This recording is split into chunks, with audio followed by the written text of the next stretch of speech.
healing, I don't want it. I pray that it will lead to healing. So yeah, now I'm a full-time author. I quit my job as a corporate lawyer for Citigroup in August, and have been, thank you for all those who dream. Even though I think I was a decent bond disclosure lawyer, I don't think that was the highest manifestation of myself as a human being. So I made that huge jump to leap and to pursue a dream. And I pray that anyone in this room who's struggling with that will.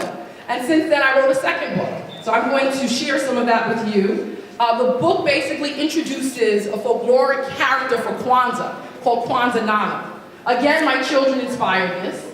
My son Jojo at the time was attending a school in a town nearby. I live on Long Island. He was attending a school in Merrick. And it was the first time he attended a predominantly white school. He just started saying some strange things to me, like he told me he couldn't swim because he was dark. He told me that Princess P, for anyone who watches PBS cartoons, he told me Princess P was too brown. And I just was like, uh-oh, I switched schools later. But he also told me, that Santa Claus is white. And I told him, yeah, Santa Claus is white, because if it's the North Pole, it's cold, so he probably is white. I told him that he had asked me why people have different skin tones. I said, hey, we are from a tropical place. We are from equatorial Africa, and people from sunny places have darker skin. People with lighter skin are from colder places. But his question surrounding that made me think of the fact that there's no folkloric or symbolic character with dark skin who is a symbol of love, right? So Santa Claus most often is depicted as white. Jesus Christ, for example, is most often depicted as white, even though he's from the Middle East. And I thought about that. The term black is very often associated with negativity. Think of it. Blacklisted, blackballed, etc. And so I think that the part of the work of healing is changing that definition, changing that connotation, changing that disassociation. And so my attempt to introduce this folkloric character is a part of that. And I'll just read a quick part of that story. This story is only in ebook form. I'm currently having an illustration contest to create the concept for it. 'Twas the week before Kwanzaa and all through the town. School kids were joyful sun up to sundown. They learned art, science, music, and math. It was clear that they were on a prosperous path. Then all of a sudden, while the kids were asleep in their beds, a monster came to town causing sadness and dread. The monster destroyed the town school, and the children wondered how he could be so cruel. Without school, how would they learn and grow? How would they acquire information to know? One student, Imani Faith is what they called her, was especially saddened by the tragedy and horror. In her grief, she visited her sacred place to reflect in a private place. Now, while sitting there, Kwanzaa Nana appeared. Kwanzaa Nana is older like a grandma and grandpa, and has a face and body that are filled with laughter. Kwanzaa Nana's skin is the deepest and darkest of browns because Kwanzaa Nana is from an equatorial African town. Kwanzaa Nana wears an outfit of red, black, and green. It was the prettiest thing Imani Faith had ever seen.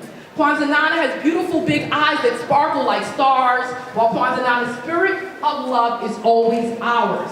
Kwanzaa Nana told Imani that there is nothing to fear. Everything you need for an amazing future is already here. You are the most beautiful and brilliant child of the Most High. No monster can destroy your ability to fly. Just ask for what you need and the universe will supply. You are and will be great. No one can deny it. Then Kwanzaa Nana disappeared as quickly as Kwanzaa Nana came, but Imani Faith was filled with the most noble of aims. Now the rest of the story shows how Imani Faith is able to create a new school using the principles of Kwanzaa. And in my mind, I dedicate this story to Ayana Jones, which if you remember is a young girl who was asleep in her bed when cops came to raid her house. They were taping it for a reality TV show. And these cops came in, being taped, ready to find the bad guys, narcotics in her house, and shot her while sleeping. And there's a speaker by the name, or a blogger by the name of Sutter Baldwin, who when the cop was being acquitted said, if black people don't jump up and down as a result of this, we know black people don't love their black girls. And so it happened.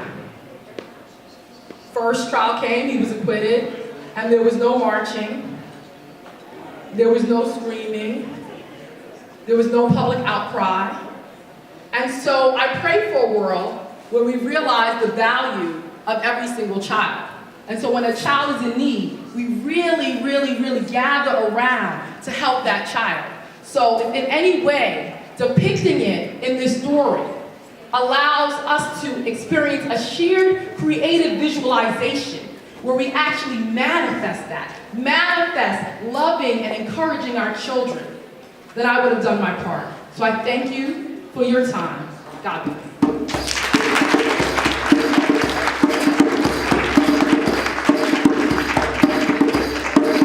Oh, I'm so sorry. And this is Miss Nayera L., master drummer, master Rhodes instructor, master drummer. The drum is known as a cure for depression. So I pray that she has lifted your spirits, as she always lifts mine.